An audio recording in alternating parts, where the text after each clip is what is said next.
പ്രശാന്ത്, താങ്കൾ ഒരു പാലാക്കാരനാണ്. അതെ. പാലായിൽ ഇപ്പോഴത്തെ രാഷ്ട്രീയ കാലാവസ്ഥ എങ്ങനെ? പാലായുടെ രാഷ്ട്രീയ കാലാവസ്ഥ ഭയങ്കര ചൂടാണ്. ഈ ഒരു കാലാവസ്ഥ പോലെ തന്നെ ഭയങ്കര ചൂടാണ്. മുൻപെന്നൊക്കെ പറഞ്ഞാൽ അത്ര വലിയ ചൂടൊന്നും ഇല്ലായിരുന്നു. നമുക്കൊരു ഉറപ്പുണ്ട്, ഒന്നെങ്കിൽ കേരള കോൺഗ്രസ്, അതല്ലെന്നുണ്ടെങ്കിൽ UDF. അവിടെ LDFന് ഒരു കിട്ടാക്കനിയായിരുന്നു പാല നിയോജക മണ്ഡലം എന്നും. LDFന് അത് മീനച്ചിൽ ആണ്, മീനച്ചിൽ എന്നാണ് ആ ഒരു നിയോജക മണ്ഡലം അറിയപ്പെടുന്നത്. അത് എന്നും കമ്മ്യൂണിസ്റ്റ് പാർട്ടിക്ക് ഒരു കീറാമുട്ടി ആയിരുന്ന സമയത്താണ് കേരള കോൺഗ്രസ് എമ്മിൻ്റെ നേതാവ് മാണി സാറ് മരണപ്പെടുന്നത്. അതിനുശേഷം വരുന്ന ഇലക്ഷനിൽ അത്ഭുതകരമായി പറയുകയാണെന്നുണ്ടെങ്കിൽ അവിടെ LDF ഒരു വിജയം നേടുകയാണ്. അത് മാണി സി കാപ്പനിലൂടെയാണ് നേടുന്നത്. അതിനുശേഷം മാണി സി കാപ്പൻ LDFൻ്റെ കാലുവാരി UDFിലേക്ക് പോയി. UDFിൽ നിന്ന് ഇത്തവണ ജയിച്ചു. ജോസ്മോന് പാലാമണ്ഡലം എന്നും, അതായത് ജോസ് കെ മാണിക്ക് പാലാമണ്ഡലം എന്നും ഒരു കിട്ടാക്കനിയായി നിൽക്കുന്ന ഒരു അവസ്ഥയിലേക്ക് പോകുന്ന സാഹചര്യത്തിൽ ഇത്തവണയെങ്കിലും പാല പിടിച്ചെടുക്കണം എന്നുള്ള രീതിയിലായിരുന്നു അവരുടെ പ്രവർത്തനങ്ങളൊക്കെ മുന്നോട്ട് പൊയ്ക്കൊണ്ടിരുന്നതും. ആ ഒരു രീതിയിലാണ് ഇപ്പം നീങ്ങിക്കൊണ്ടിരിക്കുന്നത്. പക്ഷേ ഇതിനിടയിലാണ് ഷോൺ ജോർജ് പാലയിലേക്ക് എത്തുന്നത് BJP സ്ഥാനാർത്ഥിയായിട്ട്. ഈ ഷോൺ ജോർജ് ശരിക്കും പറഞ്ഞു കഴിഞ്ഞാൽ ഈ പൂഞ്ഞാറിൽ അദ്ദേഹം പഞ്ചായത്തിൻ്റെ ഭരണം പിടിച്ചിരുന്നു. അദ്ദേഹം അവിടെ അപ്പൻ്റെ മകനാണ്. കാര്യം PC-യുടെ നാക്ക് ഒരു ശകലം പ്രശ്നമാണ്. അദ്ദേഹത്തിൻ്റെ നാക്കെന്ന് പറഞ്ഞാൽ നാക്കുകൊണ്ടാണ് അദ്ദേഹം അടിക്കുന്നത്, കൈ കൊണ്ടല്ല. അറിയാലോ, PC ജോർജിന് അടി എപ്പോഴും നാക്കുകൊണ്ടാണ്. അത് കൊള്ളേണ്ട അടുത്ത് കൃത്യമായിട്ട് കൊള്ളുകയും ചെയ്യും. നാടൻ പദപ്രയോഗം മണിസാറിന് മാത്രം, അതായത് ഇടുക്കിയിലെ മണിയാശാന് മാത്രമല്ല നാടൻ പദപ്രയോഗങ്ങളുള്ളത്. പൂഞ്ഞാറിൽ ഞങ്ങളുടെ ജോർജ് സാറിനും നാടൻ പദപ്രയോഗങ്ങളുണ്ട്. ചിലപ്പോൾ അത് ഇത്തിരി അതിരി വിട്ട് പോകുന്നുണ്ട്. ഈയിടെ ഒരു ചാനൽ ഇൻ്റർവ്യൂവിൽ ഷോണിനോട് മറ്റേ അവതാരക ചോദിക്കുന്നുണ്ട്, നിങ്ങൾ എങ്ങനെ ഈരാറ്റുപേട്ടയിൽ ജീവിക്കുന്നു? അപ്പം പറയുന്നത് അപ്പന് തോക്കുണ്ട്. അപ്പം ഷോണിനോ, എനിക്ക് നാക്കുണ്ട്. അതാണ് ഷോണിൻ്റെ. അപ്പന് തോക്കുണ്ടെങ്കിൽ എനിക്ക് നാക്കുണ്ട്. നാക്ക് എന്ന് പറഞ്ഞു കഴിഞ്ഞാൽ അപ്പൻ്റെ നാക്ക് അത്ര കട്ടിയിലല്ലെങ്കിൽ പോലും വലിയ കട്ടി കുറയ്ക്കാതെ കിട്ടിയിട്ടുള്ള ഒരു മകനാണ്. ശരിക്കും പറഞ്ഞു കഴിഞ്ഞാൽ പാലായുടെ രാഷ്ട്രീയം ഇങ്ങനെയൊന്നും മാറേണ്ട രാഷ്ട്രീയമല്ല ചേട്ടാ. ജോസ് കെ മാണി അവിടെ ഒരിക്കലും മാണിസാറിന് പകരക്കാരനാവില്ല. മാണിസാർ എന്ന് പറയുന്നത് ഇപ്പോഴും അസ്തമിച്ചിട്ടും ജ്വലിച്ച് നിൽക്കുന്ന ഒരു നക്ഷത്രമാണ്. അതിൻ്റെ ഒരു പ്രകാശം പാലായുടെ ഓരോ തെരുവീതികളിലും നമുക്ക് കാണാൻ പറ്റും. പാലായിലെ റോഡുകൾ, അതിനെക്കുറിച്ച് കേരളത്തിൽ എവിടെ ചോദിച്ചാലും പാലായിലെ റോഡാണ് റോഡ് എന്നൊരു പറച്ചിൽ തന്നെ ഉണ്ട്. അത് അദ്ദേഹം ധനകാര്യമന്ത്രിയായിരുന്ന സമയത്ത് പോലും അദ്ദേഹം തൻ്റെ നാടിന് വേണ്ടി ചെയ്തു കൊടുത്തിട്ടുള്ള കാര്യങ്ങളാണ്. ഇപ്പോൾ കെ മാണി മെമ്മോറിയൽ ഹോസ്പിറ്റൽ എന്ന് അറിയപ്പെടുന്ന പാല ജനറൽ ആശുപത്രി, ഗവൺമെൻറ് ജനറൽ ആശുപത്രി, ആ ഹോസ്പിറ്റൽ മെഡിക്കൽ കോളേജ് നിലവാരത്തിലാണ് ചേട്ടാ ഉള്ളത്. അങ്ങോട്ട് പോകുന്ന വഴി ഒരു ഇത്തിരി പ്രശ്നമാണ്, അത് ആ കുത്തി ഒഴുകി വെള്ളം വരുന്നതുകൊണ്ടാണ്. പക്ഷേ പാല ബൈപ്പാസ്, അത് പാലക്കാരുടെ ഒരു വികാരം എന്നല്ല, പാലക്കാരുടെ അഹങ്കാരമാണ് പാല ബൈപ്പാസ്. അതുപോലെ തന്നെ പാലയിലെ പല ഏറ്റുമാനൂർ പൂഞ്ഞാർ ഹൈവേ, അങ്ങനെ പല ഇതും. അതുപോലെ തന്നെ നമ്മുടെ പൊന്നൂർ മൂവാറ്റുപുഴ ഈ പറയുന്ന സംസ്ഥാന പാത കടന്നു പോകുന്ന പൊൻകുന്നം മുതൽ പാല വരെയുള്ള റോഡ്, അതിനുശേഷം പാല മുതൽ തൊടുപുഴ വരെയുള്ള റോഡ്, അതിൻ്റെയൊക്കെ മെയിൻ്റനൻസ് അദ്ദേഹം മരണം വരേക്ക് ചെയ്തുകൊണ്ടിരുന്നൊരു കാര്യങ്ങൾ. അതുപോലെ തന്നെ പാലായ്ക്ക് വേണ്ടി അദ്ദേഹം എങ്ങനെയാവട്ടെ, രാഷ്ട്രീയത്തിൽ എന്തുമാവട്ടെ, പക്ഷെ അദ്ദേഹം പാല എന്നും അദ്ദേഹത്തിൻ്റെ നെഞ്ചിലെ ഒരു വികാരമായിരുന്നു. പക്ഷെ അതൊന്നും ജോസ്മോന് ചെയ്യാൻ പറ്റിയില്ല. എന്നാൽ മാണി സി കാപ്പനെ കയറ്റിയിരുത്തി മാണി സി കാപ്പനും കൊണ്ടുപോയി കളഞ്ഞു.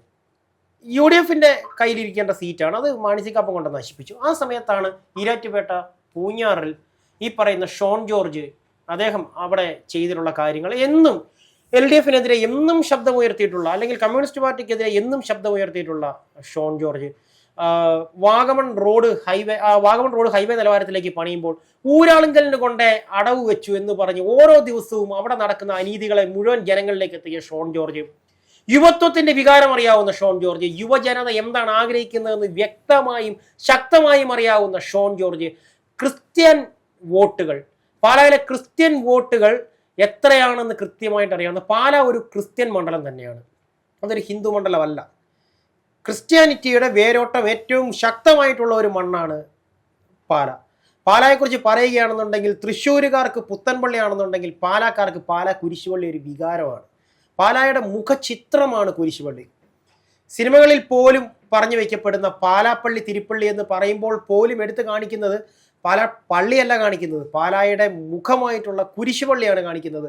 ഓരോ പാലാക്കാരനും ക്രിസ്ത്യാനിറ്റി എന്ന് പറയുന്ന അതായത് ക്രിസ്ത്യൻ വേരുകളുള്ള പാലായുടെ മണ്ണിൽ അവരൊരു ക്രിസ്ത്യാനിയെ തന്നെയാണ് തങ്ങളുടെ നേതാവായിട്ട് ആഗ്രഹിക്കുന്നത്. അതും ഇത്തവണ പാലായുടെ രാഷ്ട്രീയത്തിൽ എതിരില്ലാതെ നിൽക്കുന്ന BJP സ്ഥാനാർത്ഥി ആരെന്ന് ചോദിച്ചാൽ അത് ഷോൺ ജോർജ് തന്നെയാണ്.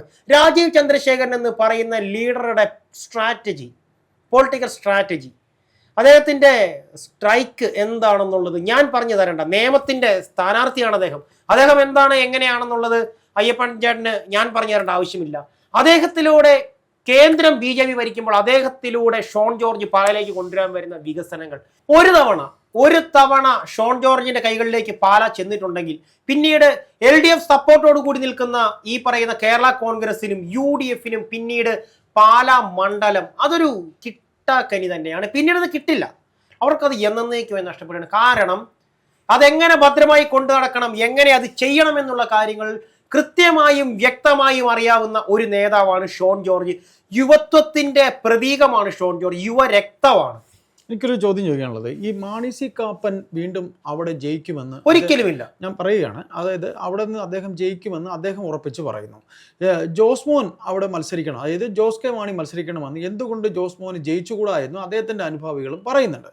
മാണി സി കാപ്പൻ എന്ന് പറയുന്ന ഇപ്പോഴത്തെ MLA നിയമസഭയിൽ നേരെ അറ്റൻഡൻസ് പോലും ഇല്ലാത്തൊരു MLA ആണ്.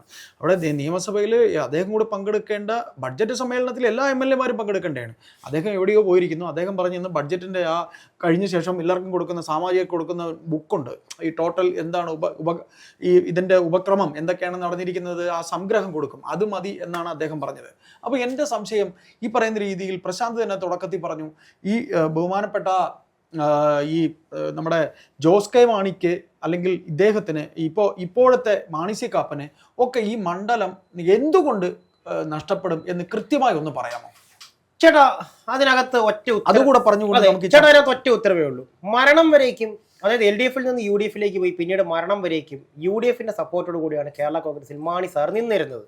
ബാർക്കോഴ വിഭാഗത്തിൽ മാണി സാറിനെ വട്ടം കൂടി ആക്രമിക്കുകയും അദ്ദേഹത്തെ ബജറ്റ് അവതരിപ്പിക്കാൻ സമ്മതിക്കാതെ ഈ പറയുന്ന പാർലമെന്റിനുള്ളിൽ പോലും ബഹളം വെച്ചവരാണ് ഈ പറയുന്ന ഇവിടുത്തെ കമ്മ്യൂണിസ്റ്റുകൾ. ശിവൻകുട്ടി സഖാവൊക്കെ മുണ്ടും മടക്കി കുത്തി ബെഞ്ചും എടുത്തെറിഞ്ഞ് നടന്നിട്ടുള്ള ദൃശ്യങ്ങളൊക്കെ ചേട്ടൻ ഓർമ്മയുണ്ടാവും. അത് ഞാൻ ഓർമ്മിക്കേണ്ട ആവശ്യമില്ല. ഒരു കാര്യം ഓർമ്മിക്കേണ്ട കാര്യമുണ്ട്, അതായത് മാണി സാറിനോട് അവർ പറയുന്ന രീതിയിൽ ചേട്ടാ പാലായുടെ വികാരമാണ് ചേട്ടാ മാണി സാർ. അല്ല, മാണി സാറിനോട് ഈ പറയുന്ന ശിവൻകുട്ടി, ഈ പറയുന്ന ഇപ്പോഴത്തെ മന്ത്രി ശിവൻകുട്ടി ആയിരുന്നാലും അല്ലെങ്കിൽ പോട്ടെ അവരുടെ പാർട്ടി ആയിരുന്നാലും ഇത്തരത്തിൽ എല്ലാ ബഹളവും കാണിച്ചുവെങ്കിലും പ്രശാന്തിന് അറിയുമോ എന്നറിയില്ല. മരിച്ചുപോയ CPM നേതാവ് കോടിയേരി ബാലകൃഷ്ണന് എത്രയധികം ബന്ധം KM മാണിയായിട്ട് ഉണ്ടായിരുന്നു എന്ന് പ്രശാന്തിന് അറിയുമോ എന്നറിയില്ല. അദ്ദേഹത്തിന് വളരെ വലിയ അടുപ്പമുണ്ടായിരുന്നു, വളരെ ഇഴയെടുപ്പം അവർ തമ്മിലുണ്ടായിരുന്നു. അങ്ങനെ ഒരു വേള KM മാണി സാറിനെ, അതായത് കേവലം 2 സീറ്റിനാണ് ഉമ്മൻചാണ്ടി അവിടെ മുഖ്യമന്ത്രിയായിരുന്നത്. അവിടെ നിന്ന് ഈ പറയുന്ന മാണി സാറിനെ അടർത്തിക്കൊണ്ടുവന്ന് മാണി സാറിനെ മുഖ്യമന്ത്രിയാക്കാം എന്നൊരു നീക്കം CPM-നുണ്ടായിരുന്നു. അത് പ്രശാന്തിന് അറിയുമോ എന്നറിയില്ല. ഏതായാലും അത്തരത്തിലൊരു നീക്കം CPM-ന്റെ ഭാഗത്തുണ്ടായിരുന്നു. കാര്യം കോടിയേരി ബാലകൃഷ്ണൻ എന്ന് പറയുന്ന നേതാവ് അത്ര കണ്ട് മാണി സാറുമായി അടുപ്പമുണ്ടായിരുന്നു എന്നുള്ളത് ഈ പറയുന്ന രീതിയിൽ നമ്മുടെ വാർത്താ ലോകത്ത്, നമ്മുടെ മാധ്യമപ്രവർത്തകരുടെ സംസാരമായിരുന്നു. അങ്ങനെ അദ്ദേഹത്തിന് മുഖ്യമന്ത്രിയാകാൻ പോകുന്നു എന്ന് കണ്ടുകൊണ്ടാണ് ഈ പറയുന്ന ബഹുമാനപ്പെട്ട ഉമ്മൻചാണ്ടി സാർ ഉൾപ്പെടെ കോൺഗ്രസ്, അതായത് പാലായിൽ അല്ലെങ്കിൽ കോട്ടയത്ത് ഞാനാണ് വലുതെന്ന് ഉമ്മൻചാണ്ടി സാർ, അല്ല ഞാനാണ് വലുതെന്ന് മാണി സാർ, ഈ ഒരു മത്സരമായിരുന്നു ബാർക്കോഴയിലേക്ക് എത്തിയത് എന്നൊരു വർത്തമാനമുണ്ട്. പക്ഷെ ആ സമയത്ത് അദ്ദേഹത്തിന്റെ ഇലക്ഷൻ ബൂത്തിൽ കയറി അദ്ദേഹത്തെ തെറി വിളിക്കുകയും അദ്ദേഹത്തെ നടുറോഡിൽ തടയുകയും അദ്ദേഹത്തെ ആക്രമിക്കുകയും ചെയ്തൊക്കെ ഈ പറയുന്ന അതൊക്കെ വെറും രാഷ്ട്രീയം, അതൊക്കെ ചെയ്തെല്ലാം ഈ കമ്മ്യൂണിസ്റ്റ്, അതൊക്കെ പാല കണ്ടുകൊണ്ടാണ് ചേട്ടാ ഇരിക്കുന്നത്. പാലായുടെ വികാരമാണ് ഈ പറയുന്ന മാണി സാർ. അദ്ദേഹത്തിന് നേരെ ചൂണ്ടിയ വിരലുകളെ പോലും തകർത്ത് കളയുവാനും അത്ര ആവേശം അണികൾക്കുള്ളിലേക്ക് നിറച്ചിരുന്ന മാണി സാറിനെ ഇത്രയധികം അപമാനിച്ച് ഒടുക്കം അദ്ദേഹം ആ വേദനയോടുകൂടി തന്നെയാണ് അദ്ദേഹം മരണത്തിലേക്ക് നടന്നു പോകുന്നത്. ആ ഒരു കാര്യങ്ങളൊന്നും തന്നെ മാണി സാറിനെ സ്നേഹിച്ചിട്ടുള്ള പാലക്കാർ മറക്കില്ല. അതെല്ലാം മറന്ന് സ്വന്തം മകൻ ഈ പറയുന്ന കമ്മ്യൂണിസ്റ്റ് പാർട്ടിയിലേക്ക് ചെന്ന് ചേർന്ന് കഴിഞ്ഞപ്പോഴേക്കും ആ മകനെ തന്നെ പാല കൈവിട്ട് കളഞ്ഞു. അത് മാണി സാറിനോടുള്ള സ്നേഹമാണ്. മരണം വരെ UDF-കാരനായിട്ട് മരണത്തിലേക്ക് നടന്നുപോയ മാണി സാറിന്റെ മകൻ അദ്ദേഹത്തെ പള്ളി വിളിക്കുകയും അദ്ദേഹത്തെ തെരുവിളിക്കുകയും ചെയ്ത ഈ പറയുന്ന കമ്മ്യൂണിസ്റ്റ് പാർട്ടിയിലേക്ക് പോയപ്പോൾ അത് അവർക്ക് അംഗീകരിക്കാൻ പറ്റിയില്ല. ആ പറയുന്ന ആ ജോസ് കെ മാണിയോടുള്ള ആ എതിർപ്പാണ് ഈ പറയുന്ന മാണി സി കാപ്പന് വോട്ടായി മാറിയത്. മനസ്സിലായോ? ഈ പോയിട്ടുള്ളത് മുഴുവൻ മാണി ഗ്രൂപ്പിന്റെ വോട്ടുകളാണ്, അല്ലാതെ പുറത്തുനിന്ന് വന്നിട്ടുള്ള വോട്ടുകളല്ല.